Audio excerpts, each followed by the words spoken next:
تو مس گیدرنگ اتنی زیادہ ہو رہی ہے, کوئی کزنوں کے ساتھ ایسی گپیں. میں نے بتایا نا میں عمرے پہ گیا, میرے پڑوس میں کزنوں کے ساتھ آئے ہوئے تھے عمرہ کرنے.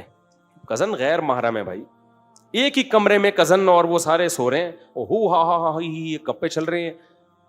میں نے کہا یار آپ لوگ کیا کر رہے ہو اللہ کے بندو, آپ کزن نامحرم ہے, آپ ٹھیک ہے پردہ نہیں کرتی کزن, اس موقع پر تو کر لینا, اور نہیں کر رہی تو بے تکلف ہو کے گپے تو نہ مارے نا. یہ انڈا موڑ تھوڑی ہے, یہ ڈیفینس کا کوئی ہوٹل تھوڑی ہے جہاں بیٹھ کے لگے ہوئے آپ بیٹھ کے.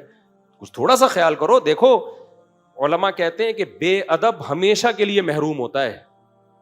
جب آپ شعائر اللہ کا احترام نہیں کرتے نا تو ہمیشہ کے لیے دل پہ مہر لگتی ہے, پھر عبادت کی نورانیت ہمیشہ کے لیے ختم ہو جاتی ہے. اللہ وہ نورانیت ہمیشہ کے لیے چھین لیتا ہے. تھوڑا کام کریں مگر تمیز سے کریں, وہ زیادہ بہتر ہے. زیادہ کام کرنا ان آداب کی رعایت کیے بغیر یہ نقصان دہ ہے. سمجھتے ہو کہ نہیں سمجھتے ہو؟ اللہ ہدایت دے. بس وعلیکم السلام. وعلیکم السلام. مفتی صاحب میں دوسری شادی کرنا چاہتا ہوں, زنا کا خطرہ ہے, بیوی دوسری شادی نہیں کرنے دے رہی ہے جبکہ پہلی بیوی کے تمام حقوق ادا کر رہا ہوں, اور کہہ رہی ہے کہ دوسری کیوں. بھائی کر لو, وہ تو نہیں کرنے دے گی, اس کو کام ہے بیچاری کا, اس کو ظاہر تکلیف ہوتی ہے, تو آپ کر کے بتا دو, ہو گئی ہے. پھر دیکھنا پھر جو سمجھ میں آئے خود بخود ہی ہوگا, پھر جو کچھ ہی ہوگا, آپ کچھ نہیں کرو. کیا بے نمازی قربانی کر سکتا ہے؟ کیوں نہیں کر سکتا بھائی, لیکن نماز بھی پڑھے. ہر پر جمعہ کی نماز پڑھنا ہے, کیا مطلب پڑھنا ہے؟ اف یار, یہ ایسے حیا کے خلاف مسئلے ایک دم اوپنلی نہ پوچھا کرو. کسی کا کوئی پرسنل اس طرح کا مسئلہ ہو تو اکیلے میں چھپڑ میں آ کے پوچھے. میری والدہ کا بڑا آپریشن ہے, آپ سے دعا کی اپیل ہے, دل سے دعا, اللہ تعالیٰ شفائے کامل عاجل عطا فرمائے. میں نے المیزان اور NBP میں انویسٹمنٹ کی ہوئی ہے جو کہ اسلامی بینک ہے, جن پر مفتی تقی عثمانی صاحب کا فتویٰ موجود ہے. اس میں پروفٹ کم زیادہ آتا ہے. میں نے 1 سال سے جائز ہے بھائی, کتنی دفعہ بتا چکا ہوں.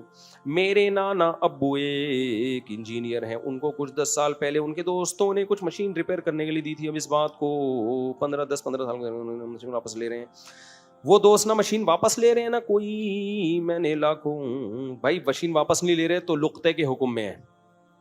مشین جس کی ہے وہ مالک نہیں مل رہا, نہ وہ واپس لے رہے ہیں, تو ان کو چھپڑ میں رکھ دو, بولو آپ کی مشین ہے, آپ آ کے لے جاؤ. یہ نہیں ہوتا کہ کوئی مالک نہ مل رہا ہو تو آپ کے لیے وہ چیز ہی حلال ہو جائے, اڑپ کر جاؤ, ایسا نہیں ہے. مفتی صاحب ایک سوال ہے آپ سے کہ یوٹیوب میں جو پرینک چینل ہے اس کی کمائی صحیح ہے یا نہیں؟ کیونکہ پرینک میں تو لوگوں کو ایک طرح سے اذیت ملتی ہے. پرینک میں 2 طرح کے ہوتے ہیں, تو بیہودہ پرینک ہوتے ہیں, وہ تو جائز نہیں ہے بالکل. ایک پرینک ہوتے ہیں مذاق کے ہوتے ہیں, اس میں لوگوں کو اذیت ملتی ہے لیکن پھر وہ اذیت خوشی میں تبدیل ہو جاتی ہے, تو وہ اذیت حدیث سے ثابت ہے. نبی صلی اللہ علیہ وسلم نے ایک بوڑھی صحابی آئیں, کہنے لگی یا رسول اللہ کیا میں جنت میں جاؤں گی؟ آپ نے فرمایا بڈھیاں جنت میں نہیں جائیں گی. وہ بیچاری رونے لگی, اتنی ٹینشن میں آ گئی. پھر آپ نے فرمایا جوان ہو کے جائیں گی. تو یہ غم تو تھا لیکن ایک خوشی کا پیش خیمہ تھا, غم برائے غم نہیں ہے, یہ خوشی کا ذریعہ بنائیے. تو بعض دفعہ دوست کو خوش کرنے کے لیے تھوڑا ٹینشن دے کے, سرپرائز دے کے, وہ ٹینشن میں آنے کے بعد آدمی خوش کر دیتا ہے.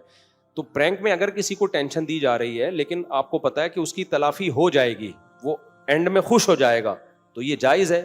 لیکن بعض پرینکر اس میں بہت مبالغہ آرائی کرتے ہیں, اتنی زیادہ ٹینشن دے دیتے ہیں کہ وہ پھر ہمارے سامنے وہ ٹینشن نہیں آ رہی ہوتی, ہمارے سامنے تو وہ کٹ کر کے وہ لا رہے ہوتے ہیں جس نے ان کو خوش ہو گیا ہوتا ہے. بہت سے ایسے ہوتے ہیں چپیڑ مار کے بھاگتے ہیں اور ناراض ہو جاتے ہیں, وہ ہمارے سامنے یہ لوگ لاتے نہیں ہیں. تو اس لیے حدود میں رہیں. تھوڑی بہت تکلیف ایسی جس کی بعد میں تلافی ہو جائے اور وہ خوش ہو جائے, یہ جائز ہے, لیکن اس کی بھی ایک لمٹ ہے. بعض دفعہ بہت زیادہ اگلے کی بے عزتی کر دیتے ہیں, اس کو ٹینشن دے دیتے ہیں, وہ والے کلپ پھر کٹ کر کے ضائع کر دیتے ہیں, وہ ہمارے سامنے نہیں آتے. مفتی سے بھی ہو گیا میرا بھائی. اگر کوئی شخص, بھائی کسی جگہ کا نام لے کے نہیں پوچھا کرو, یہ نعیم بٹ صاحب کا حوصلہ تھا, انہوں نے 2 بندوں کا نام لے کے بتا دیا. باقی اب یہ نہیں کہ مہرے کا نام لے کے یہاں پر بتاتا رہوں فلاں بھی فراڈی, فلاں بھی, کسی کا نام لکھا ہوتا ہے فراڈی ہے کہ 1 نمبر ہے, تو پاگل ہو گیا. مفتی ایک اصول اور ضابطہ ہم نے بیان کر دیا, بس اس پہ ہر ایک اوپر کو. لوگ کہتے ہیں دیکھو مفتی صاحب ڈر گئے. بہادری کا اگر دین کو کوئی فائدہ ہو تو پھر وہ بہادری دکھانی چاہیے. دین کو فائدہ ہو رہا ہے آپ کے جیل جانے سے, جاؤ. آپ کے قتل ہونے سے دین کو فائدہ اور لٹک جاؤ. جہاں فائدہ نہ ہو رہا ہو نا, بلکہ جو کام کر رہے ہو اس سے بھی محروم ہونے کا خطرہ ہو, تو وہ بے وقوفی ہے, وہ بہادری نہیں ہے. تو عوام کی باتوں میں آ کے کبھی اس ٹائپ کی بہادری کی بالکل بھی کوشش نہیں کرنی چاہیے. صحیح ہے نا. متنبی جو تھا نا بڑا شاعر تھا, بہادری پہ بڑے شعر ہیں اس کے. بادشاہ کے خلاف اس نے حجب کی, برائی کی, بادشاہ نے قتل کے آرڈر دیے, بندے آئے اس کے پیچھے مارنے کے لیے, بھاگ گیا. اب جب بھاگے تو پیچھے نا وہ جو فوجی اس کو مارنے کے لیے آئے تھے, یا کوئی بندے نے شعر پڑھا کہ متنبی آج تو ان فوجیوں سے بھاگ رہا ہے جو تجھے قتل کرنے آئے ہیں, شعر میں تو نے یہ کہا ہے کہ مجھے تلوار جانتی ہے کون ہے, مجھے گھوڑا جانتا ہے کہ میں کون ہوں. ایک شعر ہے اس کا جس میں یہ کہتا ہے اگر تو مجھے نہیں جانتا نا تو کوئی پرواہ نہیں ہے, فلبئی تو وہ کیا ہے یار, پورا شعر مجھے ذہن سے نکل گیا. تو تلوار مجھے جانتی ہے, گھوڑا مجھے جانتا ہے کہ میں کون ہوں. اس نے کہا بات شعر میں تو بڑی بہادریاں دکھائی ہیں تو نے, آج بھاگ رہا ہے, پبلک کی باتوں میں آ گیا. صحیح ہے نا. اس نے بولا نہیں بھاگوں گا. واپس پلٹا, وہ اتنے لوگ تھے انہوں نے مار دیا اس کو, ریگستان میں اس کی لاش بھی نہیں ملی, پتہ نہیں کہاں گیا وہ بیچارہ. تو بھاگنا ہی بہتر تھا. ٹھیک ہے نا. تم نے بادشاہ کے ساتھ پنگا لیا ہے, اور اب پتلی گلی سے جیسے ہم گھنٹی بجا کے فوراً بھاگتے تھے, گھنٹی بجانا بھی غلط تھا لیکن بجا کے وہاں کھڑا رہنا اور زیادہ غلط تھا. گھنٹی بجانا بھی غلط ہے لیکن یہ اور زیادہ غلط ہے کہ بجاؤ بھی اور پھر وہاں کھڑے بھی رہو. اس لیے بھائی تو میں کبھی بھی وہ والی بہادری نہیں کرتا جس کا اسلام کو کوئی فائدہ نہیں ہے. ہاں وہ بہادری جس کا اسلام کو فائدہ ہے, وہ والی بہادری کے قصے بھی ہمارے پاس ہیں, کبھی چھاؤں میں ملیں گے تو ہم آپ کو بتائیں گے. یہ بے وقوفوں والی بہادری ہم نہیں کرتے بلا وجہ. اچھا بھائی مفتی صاحب, میں یونیورسٹی کا طالب علم ہوں اور درس نظامی بھی کر رہا ہوں, پورے دن کے اذکار کی ترتیب بھی اور تلاوت بھی کرتا ہوں تقریباً. بھائی تم تو بہت بڑے بزرگ بن گئے ہو. ساتھ خود ہی ترجمے کے ساتھ ساتھ حفظ بھی کر رہا ہوں. جو کام رہ گئے ہیں بس وہ لکھ کے بتا دیں. لیکن آئے ہائے ہائے ہائے, تنہائی کے گناہ نہیں چھوٹ رہے. ہر بار توبہ کرتا ہوں پھر ہو جاتی ہے. بار بار توبہ کریں, کسی شیخ سے اصلاحی تعلق قائم کریں. حضرت فیروز میمن صاحب سے بیعت ہو جائیں جا کے, سمجھ رہے ہو, جس سے بے حیائی والے گناہ نہیں چھوٹ رہے. سب سے بہترین آپشن اس کے پاس حضرت فیروز میمن صاحب سے بیعت ہو جائیں. انشاءاللہ اس کا باپ بھی چھوڑے گا گناہ انشاءاللہ. لیکن تمیز سے بیعت ہو, اپنے آپ کو مکمل حوالے کرے, آدھا آدھا کام نہ کرے. یہ آج کل کمبخت بیعت بھی ہو کے شیخ کو خود ہی سمجھانا شروع کر دیتے ہیں. صحیح ہے نا, کہ آپ یوں کریں آپ یوں نہ کریں. کسی مسئلے پر اشکال ہو تو علماء سے پوچھ لیں, لیکن اصلاح و ارشاد کے لیے شیخ کی اپنے آپ کو ایسے حوالے کیا جائے جیسے مردہ بدستے زندہ, پھر فائدہ ہوتا ہے. تو انشاءاللہ گناہ چھوٹ جائیں گے. اور ایسا نہ ہو کہ جب تک بیعت نہیں ہوتے تو اور کر لیں. آدمی کہتا ہے چلو بیعت تو ہو کے چھوڑ ہی جائیں گے نا, یہ خطرناک بات ہے. مفتی صاحب آپ نے فرمایا تھا کہ سفر میں بیٹھ کر پڑھی جانے والی نمازوں کو لوٹا لیا جائے. ٹرین میں چونکہ کھڑے ہو کر پڑھنے کی جگہ نہیں, ٹرین میں کھڑے ہو کر پڑھنے کی جگہ ہوتی ہے, ایسا نہیں ہوتا کہ نہیں ہوتی. ہمت کرو, ٹرین میں کھڑے ہو کے نمازیں پڑھو. مزید یہ فرمائیں کہ میں نے کہیں پڑھا کہ سفر میں سم کا تعین نہ ہو تو کسی بھی نہیں. بھائی سفر میں فرض نماز اور وتر کے لیے سم کا تعین بھی ضروری ہے, قبلہ رخ ہونا بھی, کھڑے ہو کے نماز پڑھنا بھی ضروری ہے. اگر یہ نہ ہو تو پھر مجبوری میں بیٹھ کے پڑھیے تو لوٹائیں اس کو. آپ کچھ لگا ہوا ہے آپ کے, صاف کر لیں, ان کو بتا دیں. آپ کہتے ہیں کہ اجماع امت بہت بڑی دلیل ہے, مجھے کوئی ایک مسئلہ بتا دیں جس پر اجماع ہو سارے صحابہ میں, چاروں فقہ میں, حنفی کا الگ, شافعی, بہت سارے مسائل ہیں. 5 نمازیں فرض ہیں, پوری امت کا اجماع ہے یا نہیں ہے؟ رمضان کے روزے فرض ہیں, پوری امت کا اجماع ہے یا نہیں ہے؟ 3 طلاقیں 3 ہوتی ہیں, پوری امت کا اجماع ہے. جو کہتے ہیں نا نہیں ہے مجھے میرے پاس لے آئیں, پھینکنے پر گورنمنٹ کی طرف سے کوئی پابندی نہیں ہے. 3 طلاقوں پر پوری امت کا اجماع ہے کہ 3 ہوتی ہیں. حالت حیض میں طلاق واقع ہو جاتی ہے, اس پر پوری امت کا اجماع ہے. تراویح 8 رکعتوں سے زیادہ ہے, اس پر پوری امت کا اجماع رہا ہے ہمیشہ. سمجھتے ہو کہ نہیں سمجھتے ہو؟ بہت سارے مسائل ہیں. کوئی کہے کہ نہیں مانتا تو بڑھائیں, ہم وہ جو دلائل دیتے ہیں اس میں سقم ہوتا ہے. کچھ لوگ امام مالک کی طرف نسبت کر کے کہتے ہیں لوگوں نے اتنے رکوع پتہ نہیں کہاں سے نکال لی, ہم نے تو دیکھا نہیں ہے. یہ قول امام مالک کی طرف نسبت ہی ٹھیک نہیں ہے اس کی. یہ بعد میں 700-800 سال بعد کس نے گھڑ کے امام مالک کے کھاتے میں ڈالا ہے, اور ہمارے اہل حدیث بھائی اس کو ہی مارکیٹ میں چلاتے رہتے ہیں. امام مالک تو 20 سے بھی زیادہ رکعتوں کے قائل رہے ہیں. سمجھتا ہے کہ نہیں سمجھتا ہے؟ اور بہت سارے مسائل ہیں جن پر اجماع ہے. وضو کے بغیر نماز نہیں ہوتی, طہارت کے بغیر اللہ نماز کو قبول نہیں کرتا, اس پر پوری امت کا بولو اجماع ہے. سمجھتے ہو؟ متع حرام ہے, اس پر پوری امت کا اجماع ہے. شروع میں کچھ اختلاف تھا لیکن اجماع ہو گیا. پھر متع اور زنا میں کوئی فرق نہیں ہے. اور بہت سارے عدت عورت پر واجب ہے. جب شوہر مر جائے گا تو 4 مہینے 10 دن کی عدت ہے. پوری امت کا بولو اجماع ہے. اور اگر حالت حمل میں ہے تو بچے کی ولادت پر عدت ختم ہوگی. پوری امت کا بولو اجماع ہے. طلاق کے بعد 3 حیض یا 3 طہر, اس میں اختلاف ہے کہ حیض ہے یا طہر ہے, لیکن حیض یا طہر یہ 2 ہی قول ملتے ہیں. اس پر بھی امت کا اجماع ہے کہ تیسرا کوئی قول نہیں ہے, یا تو حیض سے ہوگی یا طہر سے ہوگی. سمجھتا ہے کہ نہیں سمجھتا ہے. بقرعید کے 3 دن ہیں 10, 11, 12.